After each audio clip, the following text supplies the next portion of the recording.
Welcome back, everyone, and thank you to our presenters who were furiously answering your questions there during the break. I hope they do get some time for some tea as well. I'll introduce our next speaker, who's Hannah Belcher. So she's going to be talking about first impressions of autistic adults by non-autistic peers. Do these correlate with camouflaging and age of autism diagnosis? So thank you so much, Hannah. Hi everyone, I'm just going to try and share my screen before I start. Okay, so I can assume everyone can see that. So yeah, thank you again for everyone for joining today, and I hope you find this talk interesting at least. Just a bit of a content warning, I guess, before I start. Some of the findings from this study, some autistic people or parents of autistic children may find upsetting or uncomfortable in various ways. It does kind of touch on elements of stigma and unconscious bias. But I'm happy, anyone that wants to discuss these findings in more detail, please do contact me, and please also feel free to tune out if you're finding it a bit too much at the moment, but happy to have these conversations afterwards if that'd be helpful. So a little bit about me first, just to kind of give you some context as to how I got to this point in my research. So I was diagnosed with Asperger's syndrome when I was 23. This was quite a surprise to me. I had done a degree in psychology and I'd written my dissertation on the extreme male brain theory. So to me, autism was seen as a male disorder, and it just wasn't something that ever occurred to me that I would have. So that led me to kind of uncover and discover more about myself, why I'd been diagnosed late. And that led me to meeting so many fantastic other autistic people, males, females, lots of different types of people, and learning about their journeys.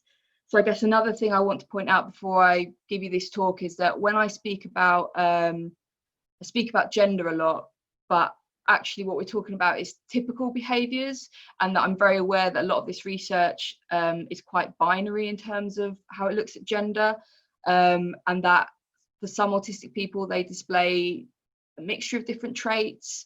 So just to bear that in mind, that I'm kind of aware of that, and we can discuss that more later. So I started my PhD to really try and explore more about this kind of population of late diagnosed autistic females. So my first study involved a nationwide screening, and this screening identified lots of autistic women who potentially may have autism, and looked at different traits such as their social abilities, their empathizing abilities, and particularly paid attention to mental health conditions as well, looking at comorbidity. So from that, we discovered that women that hadn't yet received the diagnosis but had quite a high number of autistic traits did show some advantages in empathy, and they were also more likely to have some mental health conditions and better social functioning. So that led me on to my second study, which was exploring in more detail this idea of camouflaging autistic behaviours. So I'll go on to explain that theory in a minute, but the idea that some autistic people use this strategy to hide their autistic traits. And we've got lots of research on that now, and it's kind of growing. But what hasn't been looked at yet is actually how successful that camouflaging is, how that translates to what non-autistic people see, and whether that does affect the age of diagnosis. So that's what I'm going to be discussing today. That's what this study that I'm going to discuss is based on. So the background of the study. So we know that autistic females tend to get diagnosed later than males, and many not until adulthood. So many females receive their diagnosis in their 20s, some in their 30s, some going up to their 60s and 70s. And this is true for some males as well. So it's a problem for all genders, but we do tend to see it more typically in autistic females. So one of the theories behind this is that actually females present with a different phenotype of the condition. So this is in the extent that their behavioural manifestation is quite different to autistic males, and what clinicians, what researchers have typically conceptualised as the idea of autistic traits. So we've got research that shows that autistic women seem to have less socio-communication difficulties. They have less repetitive and restrictive behaviours and interests, although that last one is slightly debatable, because I think some research is showing actually that those restricted behaviours and interests are there, they're just not seen in the typical way that we expect them to be seen. There tends to be more internalised traits and less behavioural problems. So more problems with anxiety and depression, and perhaps less with things like ADHD and behavioural problems at school. They appear to show a greater interest in social relationships and closer friendships. So studies have shown actually some autistic women show as good a motivation for forming friendships as non-autistic females or non-autistic males as well.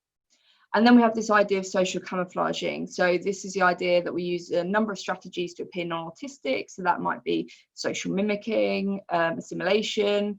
It might be masking autistic traits. So for someone that might use hand flapping as a stim, it might be suppressing that. It might be forcing oneself to make the correct eye contact. It might be observing and copying behaviours that are deemed as socially acceptable and typical. So that's kind of the grounding of where this research has come from. So the aims really were twofold. So the first is, we know there's research that says that camouflaging, autistic camouflaging, tends to be higher in autistic women. So the CATQ, which is the Camouflaging Autistic Traits Questionnaire, which was developed by Laura Hull and other researchers at UCL, was a great way of showing that, or measuring self-reported camouflaging amongst autistic people, and that showed that autistic women tend to score higher, and generally autistic people in general will score higher on that than non-autistic people. So we know that. The second part is first impression scores. So when non-autistic people view autistic people in social interactions, we tend to find that actually autistic people face some stigma in how people view them. So they have slightly less favourable first impression scores. And recent studies by Cage and Burton show that actually that tends to be less of a concern for autistic women than it does for autistic men. So my aims for this research was to kind of combine those two theories and those two findings to look at, actually, do first impression scores correlate with increased social camouflaging, and does that relate to a later age of autism diagnosis? So is the camouflaging actually successful to the extent that non-autistic people can't really spot when an autistic person is autistic, or are the two unrelated? So this study was done in 2 stages. So study 1, we had 40 autistic and 40 non-autistic adults, 20 females in each group, so they were even for gender. Mean age was matched 27, and they were also matched on IQ. We did have 2 trans participants, and they were categorized according to the gender that they identified with. These groups were given the CATQ, which I just discussed, and they were also measured on executive functioning, which is thought might play a part in better social camouflaging, because one needs to be able to control certain behaviours and have different memory abilities to be able to do that. We also looked at autistic traits, empathy traits, and theory of mind. So the main part of this study really was having them filmed having a natural conversation with a research assistant. So the research assistant wore a GoPro camera on their head, and they filmed them having a natural conversation as possible under those conditions. They were asked questions such as, how's your week been? What are you up to this summer? At some point, they were always asked to describe their hobbies and if there were any films they liked or books they liked. And after they'd answered that, they were then asked to elaborate and explain the plot or the storyline of one of their favourite films or books. And it was clips from those parts that we took. So 10 of these videos were randomly selected. The reason we chose 10 and not all the videos was because some of the videos just weren't adequate to be used in the second stage. For example, they might have not been talking about a topic for long enough without interruption to be shown to the next group, or some of them had visible differences such as visible disabilities, and we wanted to make sure that we were just looking at autistic behaviours and that there were no other elements that might influence people's perceptions or first impressions in that respect. So 10 to 15 second clips were taken to be used, and they were always taken when they were discussing or talking about the plot of their favourite film or book, just to make sure there were no personal details given. And just to reassure, lots of ethical considerations went into this bit of research. So it was made sure that these videos are completely anonymous. The research assistants didn't know who was autistic, and these videos were not downloaded or shared with anyone else other than for this research purposes, and fully informed consent was given for this to be conducted. So stage 2, we got 127 non-autistic participants who also had a mean age of 27. And they were asked to view each of the 40 videos taken in stage 1. So these were displayed in a random order. And they were given the first impression scale, which was previously validated by Sasson and colleagues in 2017. So this scale uses a number of different traits. So it looks at things like social awkwardness, trustworthiness. I think there's some others about social dominance, 5 different traits, and then also behavioral intentions as well. So for example, a question might ask, how willing are you to start a conversation with this person? How willing are you to live next door to this person? And these have been found to reliably measure a person's first impression of another individual. So regardless of autism, so taken out of the autism field, this is a good scale for looking at first impressions. So most importantly, participants weren't aware any of the videos were of autistic people. At no point were their diagnosis disclosed to these viewing participants. And also they weren't able to download or share these videos either. So they were kept really private.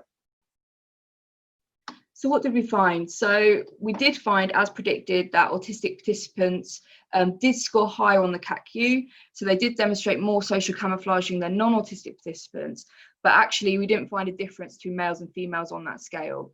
And we think that might have just been because our participants were quite low in number compared to the larger survey scales that have been done on the CAQ. So they were slightly less higher powered. But our effect sizes were pretty similar to that found by Hull and colleagues. So we're fairly cautious about those findings. No correlation was found between the CAQ and autistic traits, empathy, or executive functioning, or theory of mind for either autistic and non-autistic participants when they were correlated separately. And also age of autism diagnosis wasn't either. So what we've kind of concluded from this is that actually the CAQ seems to be a really good measure for looking at intentions to camouflage perhaps, but perhaps more is needed to determine actually the quality of that camouflaging and the more subtle differences between males and females, if there are any. So the second stage of this study found that actually there were some important differences on the first impression scores that were given. So they revealed a significant 3-way interaction between participant gender, diagnostic group, and observer gender. So what we tended to see was that females were generally rated more favourably than males. Non-autistic participants were rated more favourably than autistic participants, and that male observers were particularly harsher than female observers, and this was especially true when they were rating autistic males. And I'll show you a graph in a minute that shows this kind of difference between the two. These first impression scores didn't correlate with camouflaging, but they did significantly correlate with autism diagnoses. So if I show you this graph now, you can see that the top 2 lines on both of these graphs are for the female participant raters, and you can see a fairly consistent pattern that autistic participants are rated slightly less favourably than non-autistic participants, and that there's a downward slope demonstrating males to be also slightly less favourably rated. But if you look at the male line, which is interesting, this is slightly lower than the female participant rating line, and you can see this sudden drop-off when they're rating autistic males. And I'll go on to explain what we think those findings mean next.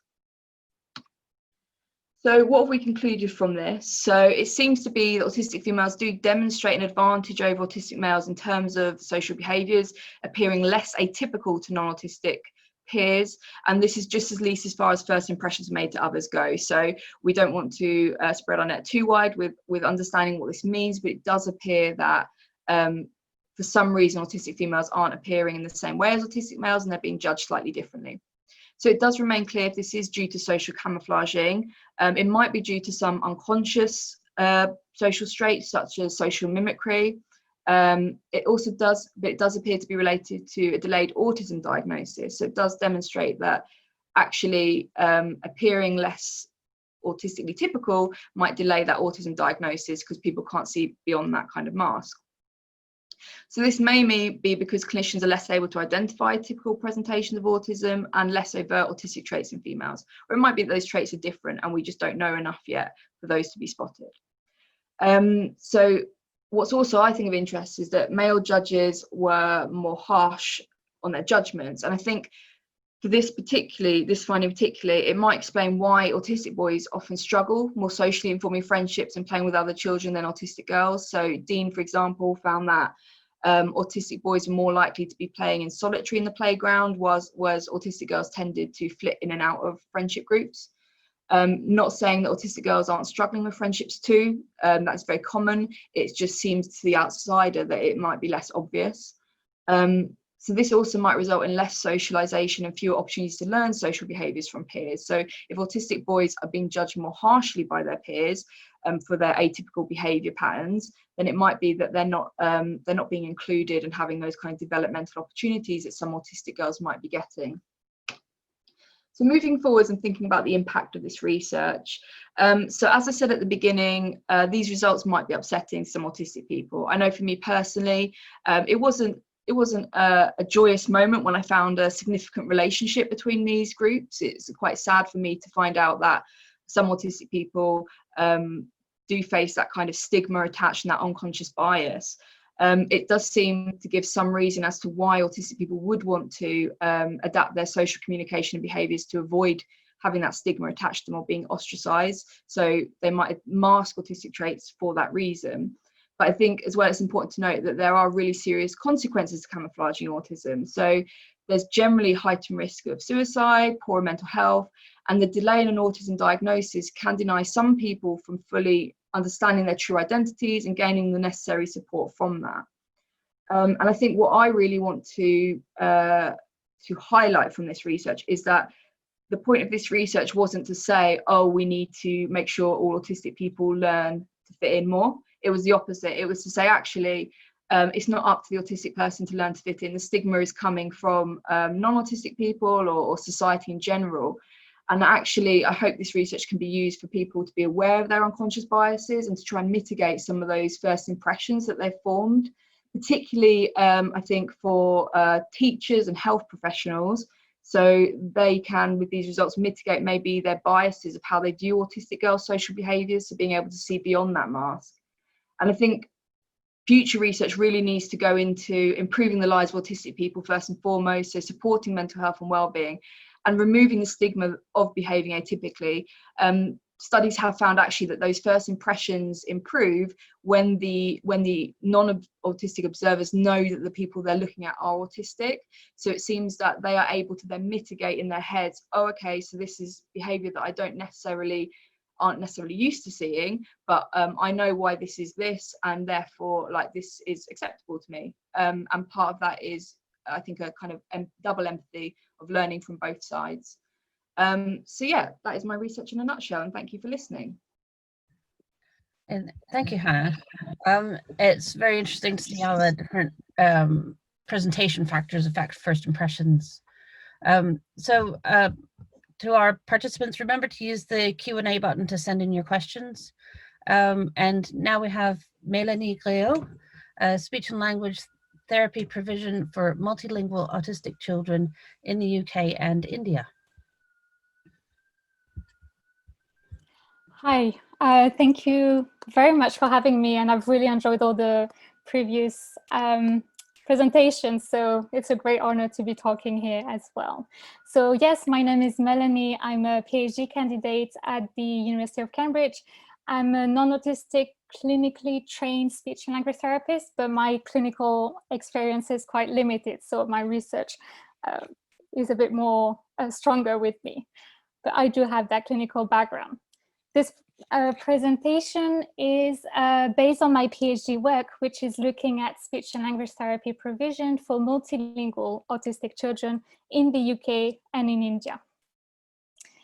So before I start, a bit of a big thank you to my supervisors and mentors, Dr. Jenny Gibson, Dr. Napoleon Katsos, and Dr. James Cusack, who have helped me hugely with this project.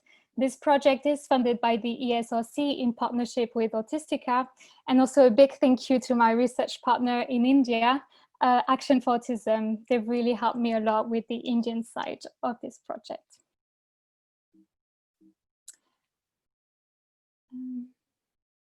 Okay, so before I start going into speech and language therapy per se, just a few words about communication in autism.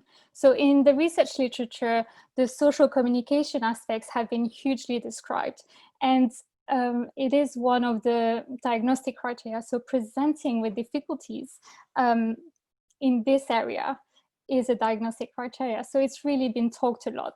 Some examples of this are difficulties initiating an interaction, maintaining a topic within a conversation with someone, using body language, facial expressions, or eye contact.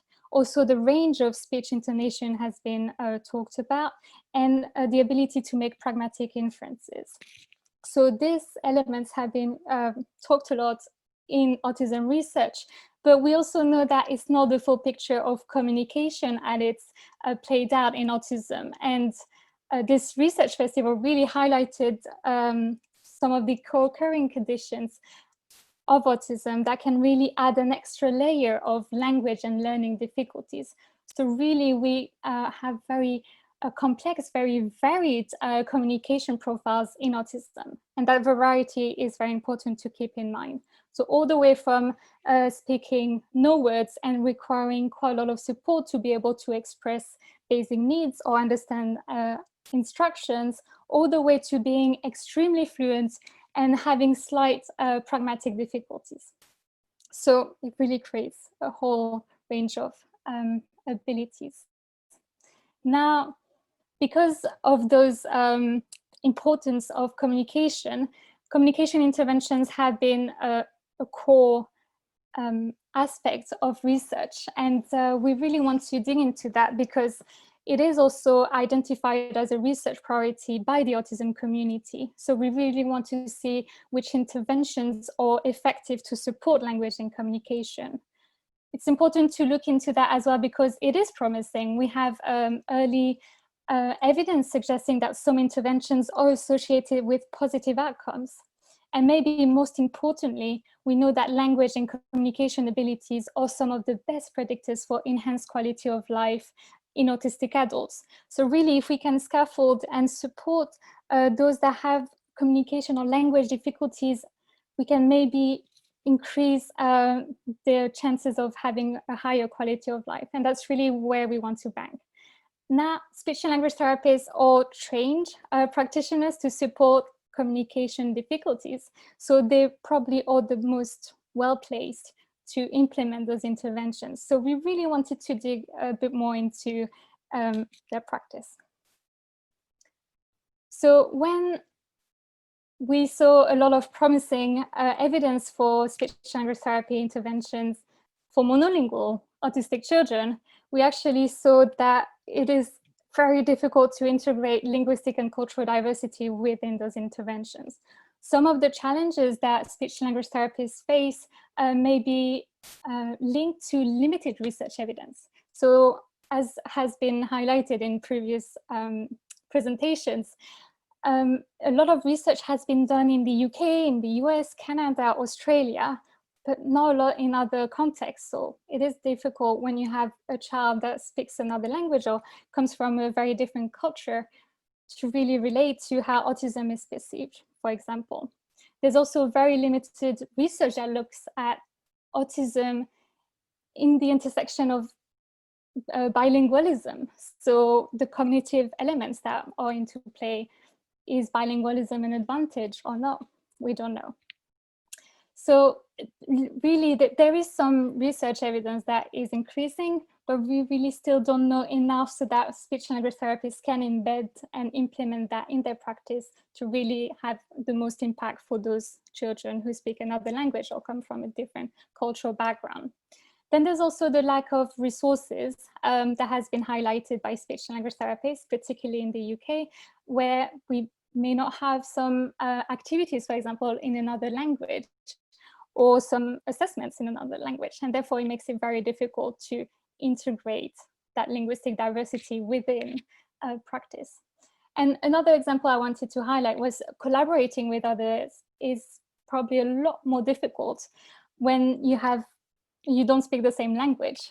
For example, if the parents are not very fluent in English and you can only speak English, it's going to be very difficult to build that rapport, and there's so many risks for miscommunication. Also, if you have an interpreter present in the clinical room, then it creates a whole new therapeutic dynamic that you may not be used to, and we don't really know which are the best practice.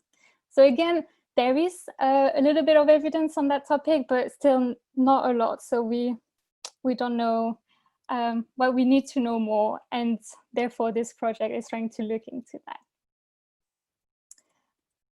Okay, so the aim of the study was really to investigate speech language therapy provision for multilingual autistic children in different contexts. So here we want to see what the similarities and the differences are, what the facilitators and the challenges are.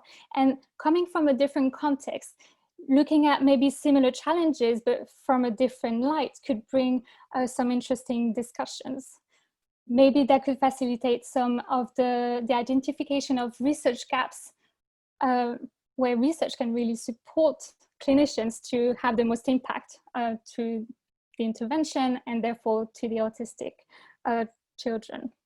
Also, another thing that we wanted to look at with this project is maybe, is there a potential to learn from one another? So two professional communities exposed to some maybe similar challenges, but having different practices. Can we learn from one another? Are there elements that are translatable maybe in the other context? So that's something we were quite curious. Now, the two contexts that we picked are India and the UK. We picked India in the UK for some practical reasons. So English is a common language, so that really facilitates the design of research instruments. And also, if we do engage speech language therapists from both countries in a dialogue, then they will be able to, without a facilitator, to engage with each other. Autism is within the scope of practice for speech language therapists in both countries. So that was an important consideration because that's not the case in all countries. And there's also a very, very interesting overlap of the languages that are spoken in both countries. Obviously, from different measures and with different power balances, but English, Punjabi, Urdu, Bengali are some examples of languages that have been reported in both India and the UK. So maybe there are some resources done in those languages that we could exchange or learn from. So the methods that we used for this project, we designed an online survey. We distributed the survey to qualified speech language therapists working in India and the UK. The survey was broadly structured in 4 different sections. The first one was, we wanted to know more about their background. So some information about their professional experience, where do they work, which clients do they see in their practice, and which languages do they use in their practice. Then we wanted them to reflect on some of their knowledge and skills that are relevant to the care of multilingual autistic children. So we asked them how confident they were, for example, about their knowledge of autism, or about implementing a direct intervention with the child, or collaborating with interpreters, for example. We also asked them to reflect on some of the external factors that could impact their therapy. So for example, attitudes towards autism or financial difficulties. So really to have a big picture of their practice. And finally, we also asked them about their learning priorities for this client group. Because we're working with 2 very, very different professional communities, we had to develop 2 versions of this survey. So the UK survey was quite straightforward to design because we have a bit of literature. With my clinical background and colleagues, I kind of knew some of the elements that were relevant, so we had more closed questions, which is easier for the analysis as well. However, in India, that's really not the case, and we had to be a lot more open-minded because we don't know that much about practice in India. So I was very, very lucky to collaborate with Action for Autism in New Delhi in India, and they helped me, based on the UK version of this survey, to really rethink some of the questions, change some of the terminology that was important, and having more open answers. So really giving more voice to the speech and language therapists in India to detail some of their practice and be less prescriptive in this way, I guess. Okay, so some of the findings that we have, so we had a good participation rate, which we're really happy about. About 210 participants for each professional community participated in this survey.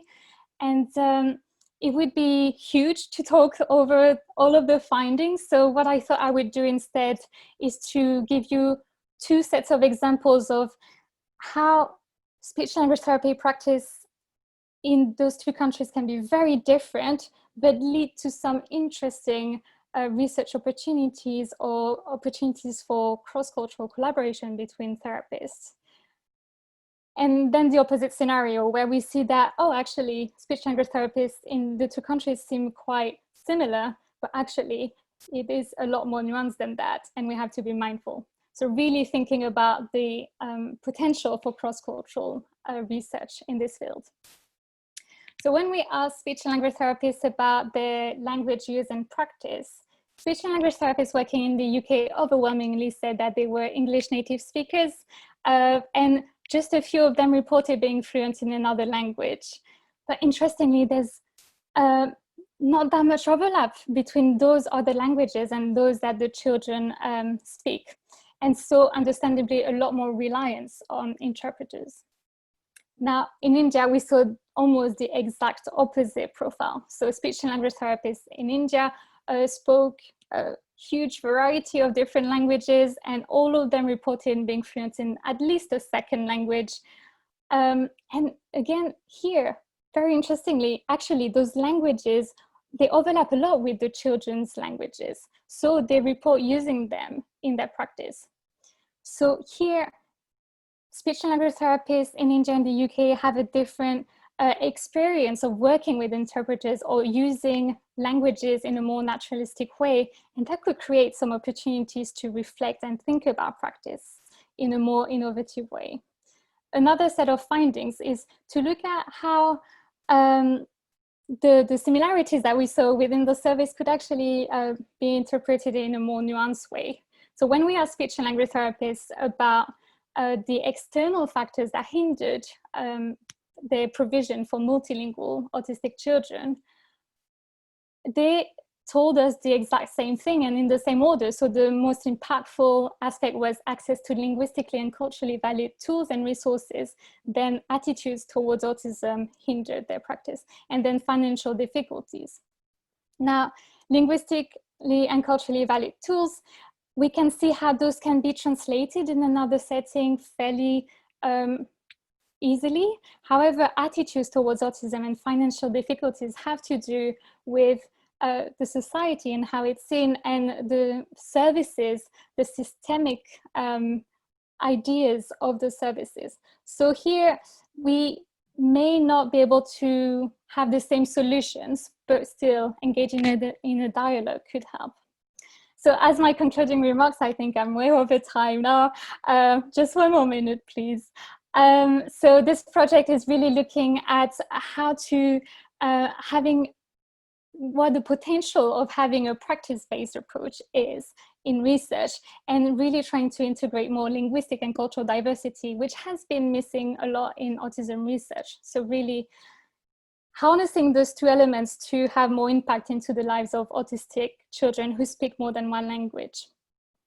We covered some of suggestions for future research and the potential for practitioner-led knowledge exchange. And as a final note, I also really want to highlight that this is very much ongoing work, so your comments are greatly appreciated.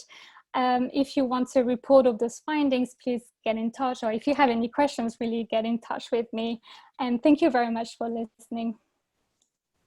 Thank you so much, Mélanie. I'm sorry to rush you at the end there. We could definitely have listened to you for much longer. That was really fascinating. So next up, we have our final panelist of our final panel session of the festival. So we have Felicity Sedgewick, who is going to be talking about breaking down, dropping out, understanding and supporting mental health among autistic university students. So thank you very much. Hi, let me just share my screen.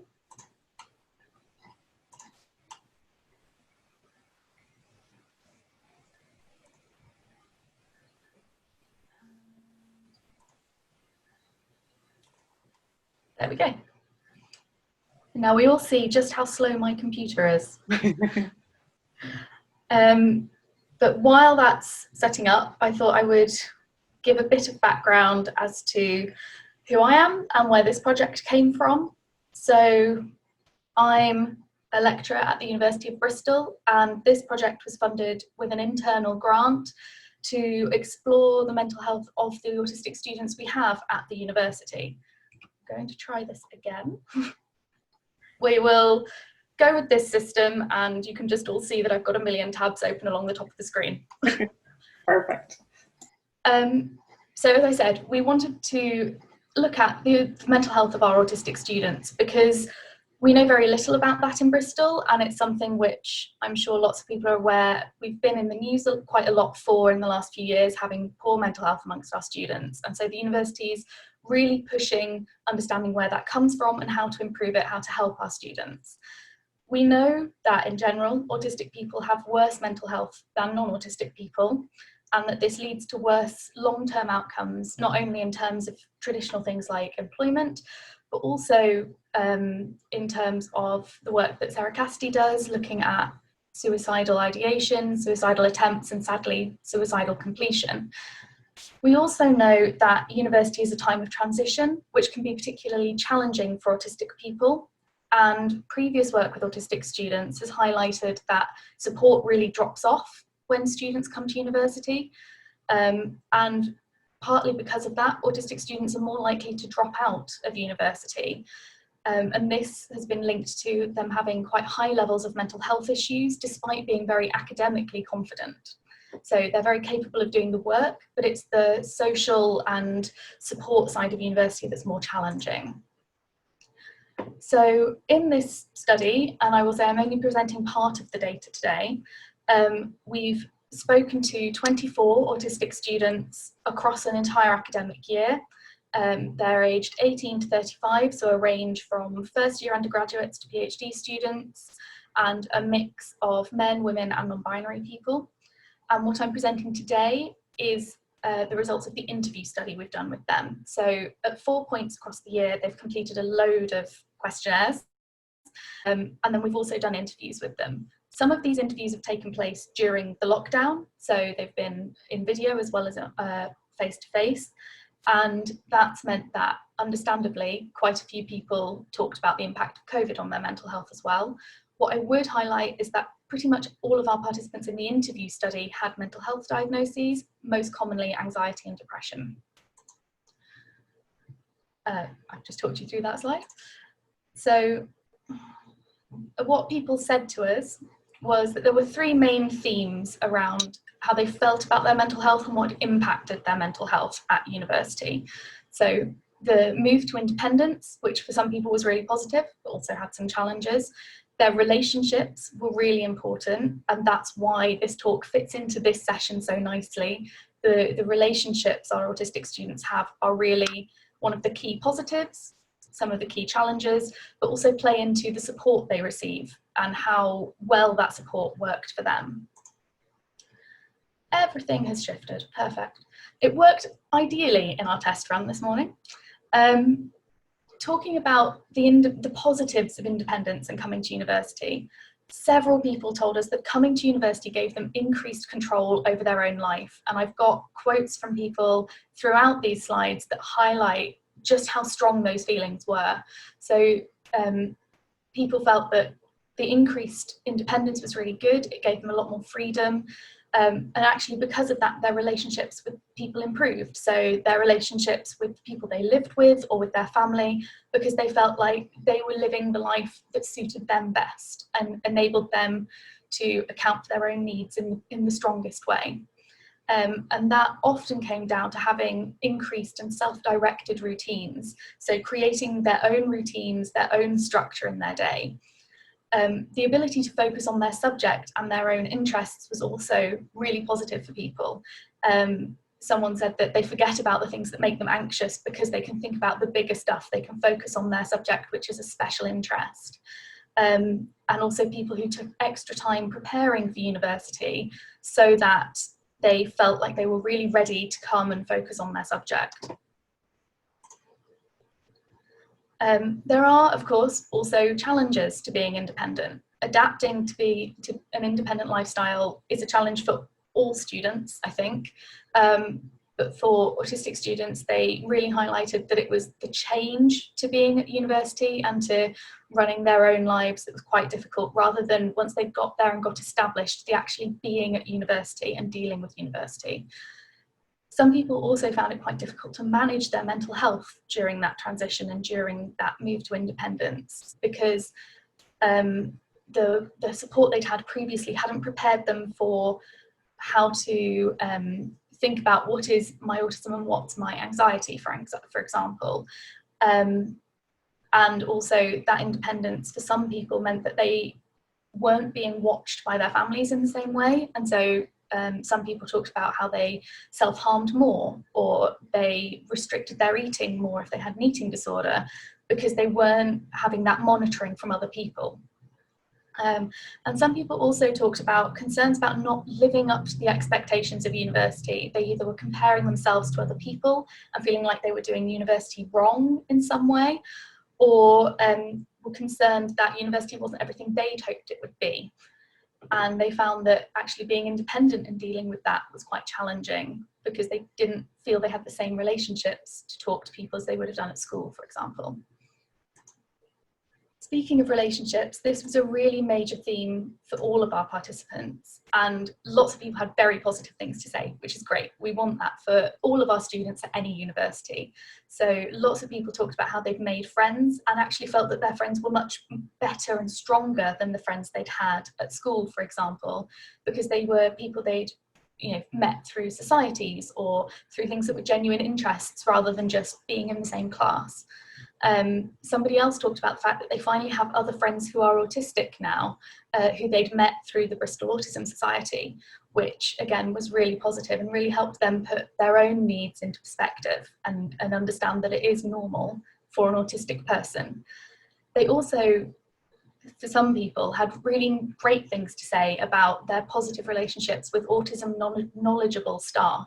So personal tutors who knew about autism came up a lot. And people who had been specifically assigned a personal tutor who knew about autism, and in this person's case knew about autism in women, so that they could give the most specific and tailored and individual support possible, and that this had made a real difference, because at Bristol your personal tutor is your first port of call for any academic support you need, and also for mental health guidance and signposting onto other services and referrals. So those positive relationships had a really strong positive impact on the rest of their engagement with the university. Sadly, there were also some challenges to people's relationships. So some people felt quite isolated, and others had run into staff who really didn't know very much about autism. Some of this was sadly personal tutors who were quite negative when somebody disclosed to them.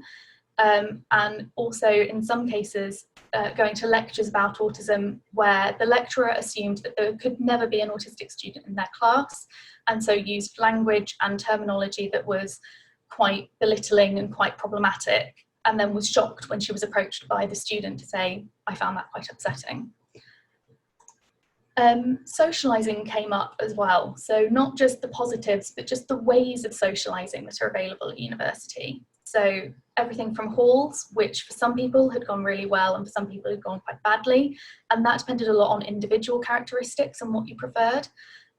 Societies as a way of finding people to socialise with who are interested in the same things as you, but also if you find it quite difficult to go into that setting to begin with, it can be, we had some people who joined nothing because they just couldn't get to that first meeting or to that first sign up because of their anxiety. And again, just as people said that coming to university and being able to focus on their course was a real positive, meeting people on their course who shared their interests again came up as a key way of meeting people.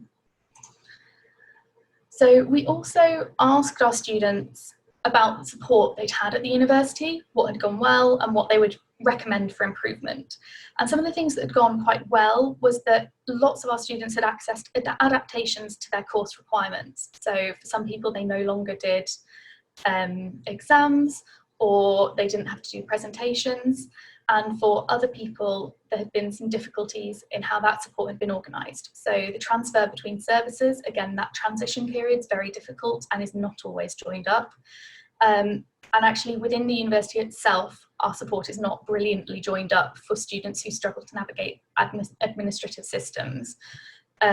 What was mentioned as a positive is all of the departments at Bristol now have a wellbeing coordinator who is just for that department, and they are in the building.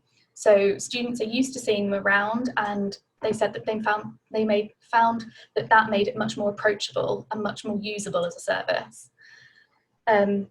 As we would expect for I think any students, having friends was a protective factor, and having good support when you did access those university systems was also really highlighted, that some people were great and had a lot of really positive and helpful support. A history of accessing support was also quite important. So if you'd had experience of different types of therapies, it meant that when students went to the university, they could say, I've tried CBT and it didn't work for me, but actually we'd found that this was better. So those are quite individual factors as compared to the wider university ones previously. The final theme that came out of our interviews was the recommendations our students made, and the key one was autism awareness training. They really felt that although individual members of staff knew a lot and did everything they could, generally it was not a widespread thing that's considered mandatory training, and it probably should be, because we have quite a high proportion of autistic students at Bristol, and people should be aware of how to adapt and how to support them. They also said that a single point of access would be much more useful rather than having to navigate that administrative maze. And they pointed out that things like at the careers fair, there is a designated quiet hour for disabled students, but that this is not very well monitored, and so it ended up being quite chaotic, even though it was meant to be a quiet time, and that these sorts of quiet times and spaces should really be enforced more strongly. So to finish off, what does all of that mean? Well, we've seen that autistic students can face challenges with their mental health at university, which I think we already knew, but that transition can intensify some of the existing difficulties, and that the transfer to new services or new locations is not always smooth. Having said that, most of our students had managed these successfully and came out feeling generally positive, both about the transition to university and about their time at Bristol, which is really great. And it was really clear that those relationships with staff and with peers are key. And when they're positive, they're very positive, but when they're bad, they can go very wrong indeed. And that can stop people seeking further support. So we need to streamline that support and give more autism training, particularly to tutorial staff who are that first port of call. And I would just like to finish by thanking the Elizabeth Blackwell Institute, who funded us, the University of Bristol, and the Bristol Autism Research Group. Thank you. Fantastic. Thank you so much, Felicity. If everyone from this session wants to turn on their screens, we can have a bit of a chat. So the first question I'll ask, the same question that I asked at the start of the previous session. What was it that brought you to the research that you're doing at the minute, and how has your own personal experience of autism and your understanding of autism informed the work that you do? And I might start with Hannah, because I'm really fascinated, because I think that must have been an incredibly difficult study to do. Yeah, I think I didn't realise how difficult it was till my supervisors pulled me aside and said, are you okay with these findings? And I was suddenly like, no, actually, maybe I'm not. Yeah, so as I said in my talk, I hadn't really thought about autism until I was having lots of difficulties, and then was diagnosed myself. And there was just this massive gap in the research at that time. So there was nothing actually on, everything that was done was either qualitative studies or in books or kind of anecdotal. So it was like we all knew that there were loads of females that weren't diagnosed, and we all knew there was this thing called social camouflaging or masking. Actually, there was nothing in the evidence to say that was happening, and therefore it was still being ignored in like clinicians and professional things and school and stuff. So I dropped out of school actually when I was doing my GCSEs and taught myself, and at that time there was absolutely no awareness of this. So yeah, I guess I was motivated by that and helping others and girls not have to go through that. And I think, yeah, my PhD has been difficult at times. It was definitely not an easy journey. It was very close to home, but I think it's just been great hearing from other autistic people. I've absolutely loved that part of it and formed my own community. And it's definitely, as you were saying, Felicity, in your talk, like finding that support network and finding other autistic people like me and suddenly being like, oh, hang on, I finally fit in with some people. That's been golden. Yeah, that's been worthwhile. Brilliant. That's great. And what about yourself, Mélanie? Yeah, so for me, I guess I come from the opposite perspective, where I'm very interested at the intersection of linguistic diversity and autism, but I started off being more interested in the linguistic diversity, because when I trained as a speech and language therapist, I was really struck by all the challenges that they were facing and all the inequalities that were emerging from this lack of evidence for speech language therapists to best support children who experience a communication difficulty. But then as I really narrowed down my interest to autism as the client group that speech language therapists provide support for, I'm absolutely fascinated by the range of the language and communication abilities and how linguistic diversity might impact the language abilities, but also the communication aspects that are culturally influenced. So for example, we talk a lot about eye contact in the communication abilities of autistic children. And eye contact is so culturally it changes across cultures. So in some cultures, making eye contact, direct eye contact is considered as very rude and very impolite. And if that's something that you seek in a Western clinical room, you see all the challenges that can really emerge and the miscommunications that can emerge in the clinical room. So it's really looking into this intersection that I find absolutely fascinating. Brilliant. And Felicity?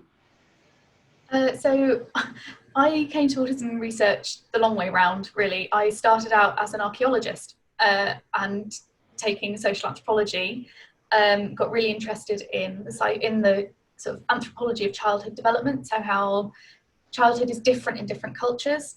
And at the same time, one of my best friends received an adult diagnosis, and I became fascinated in sort of how had our culture missed her. And started looking at gender differences in autism, and that led to my PhD, and now here I am. Brilliant. That's great. So shall we look to some of the questions from the community? Lene, did you want to start with that? We had a question for everyone or anyone. Should speech and language therapists be working on changing autistic social communication skills or more on acceptance? Can I go ahead maybe? Yeah, thank you. Yeah, that's a fascinating question. I really wanted to answer it in the Q&A, but I didn't have the time. I think in my clinical training, we really were introduced to autism through very much the medical model, the deficit model, and looking at how can we support those social aspects of communication. But now that I'm in the field of autism research, I can see the more nuanced way of looking at communication and language in autism. And I think that's something that is still not very well introduced maybe in the clinical trainings and how speech language therapists work. So that whole idea of neurodiversity, acceptance of a different communication style is something that I think speech language therapists have a huge role to play in, and to really balancing not just improving some communication abilities or changing some communication abilities, but also being more aware and being more acceptant of diversity. Yeah, I think it's about having that balancing act of, so we know that like camouflaging is quite a dangerous thing in terms of mental health issues. It's just having that balancing act of, yeah, you want to help people to develop these skills that will help them in life, but at the same time, you also don't want them to lose who they are and their expression of themselves. And I think the two now, they can't come separately. Like if you're going to be improving autistic children's speech, you also need to be improving self-esteem and acceptance around them as well. So I think, yeah, the two come together now. Yeah, I think you guys have covered everything I'd have said. And I think it's brilliant that that question came in from someone who's just started working with autistic adults, and they've started asking those questions, and that's exactly what events like this are for, to kind of bring people together and hope that people will start asking those questions about their own work as well. So that's fantastic. Someone was wondering if you could explain, Hannah, the difference between camouflaging and masking. Yeah, so this is something that I also still struggle with, because I tend to find they're used interchangeably. So when we refer to social camouflaging, we refer to a set of different things. So camouflaging can include masking. So masking, for example, would be covering up or hiding autistic traits. So it might be that as an autistic person, you do lots of stims. So it might be hand flapping or something like that. So masking would be hiding those things. Then you get compensation. So compensation might be compensating for some perceived deficit. So for example, eye contact. I'm not very good with eye contact, but I've learned to compensate for that by purposely counting out eye contact and making sure I'm giving it. And then on top of that, you've also got included is assimilation or social mimicry. So that's actively copying the behaviors of others that you deem socially more acceptable or typical. So camouflaging really kind of is the umbrella term used to describe all those different things. Yeah, and so masking kind of comes under that umbrella. Right. Yeah. There's a question for Felicity. Did you compare with non-autistic students to see what their supports were? No, we didn't in this study. There's been other work done at the university on how neurotypical or non-autistic students manage the transition, and so we'll compare to that when we're doing the write-up, but we only had funding to look at autistic people in this work. And then something you picked up on, Hannah, and you slightly mentioned it as well, Felicity, sort of like how research in autism is often very binary in terms of gender. And I'm just wondering how you feel sort of the impact of that has, what the impact of that has been, and how we might sort of go forward in a more helpful way. So in my thesis, I think I started off really opposing this extreme male brain theory because it was so binary, but then entered the trap of going for the female phenotype theory, which is also then binary.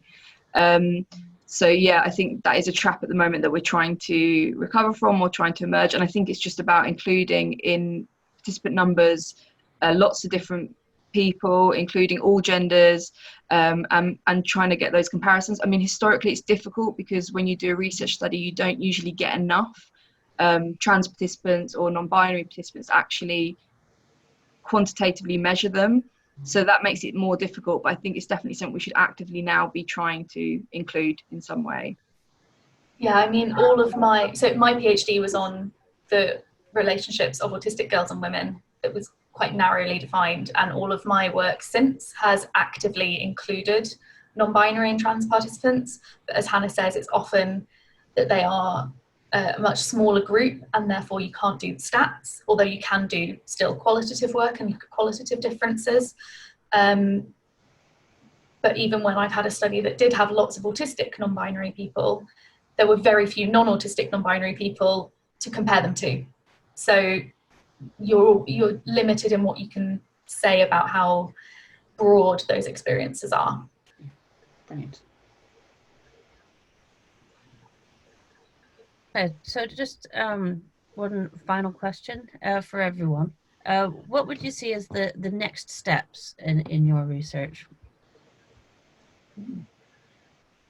Well, for me, I'm hoping to use what the students have told us to develop the kind of autism training I was talking about for personal tutors within the university, and really get to a sense of what it is that the university staff need to know to qualify as knowledgeable, because some people may think they know a lot when what they know is a lot of stereotypes, and hopefully put together some autism specific mental health support for our students.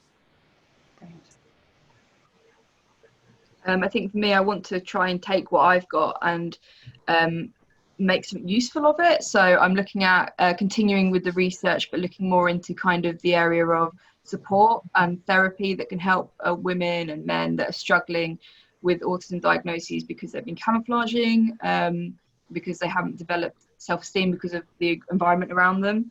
So I think for me, the next step is looking at actually how do we tackle mental health difficulties for autistic people in a useful way. And as for me, so we did a survey which is giving us quite a big picture of practice, but we really want to go into a lot more depth in some of these aspects. And so yeah, doing online interviews could be an option now. Just to tell you why I'm saying online interviews is because I was in India when the whole COVID crisis started. So I was planning to do those those interviews face to face and really get to understand practice in India in a lot more depth. But now we're really considering a change in the research design. So yeah, maybe online interviews will be the option, but we really need to know a lot more details on practice and some specific aspects, especially those that have been identified as challenging for the therapist, so we can really give them the tools to provide better services for autistic individuals who speak another language. Brilliant. Well, thank you so much for all of the fantastic research that you've shared with us today. It's been really fascinating, and there's been such a range of research presented, which is brilliant, very exciting. So yeah, thank you to you guys, and thank you to all of the people who've joined us and asked questions. I hope most of your questions have been answered either verbally or in text. And thank you to Mélanie for being my co-chair and co-pilot for the day. Do you want to talk about your research very quickly, Mélanie, and if there's a place where people can find it and support you in it? Okay, well, my research is about autistic people's difficulty doing stuff that they want to do, what we call autistic inertia usually.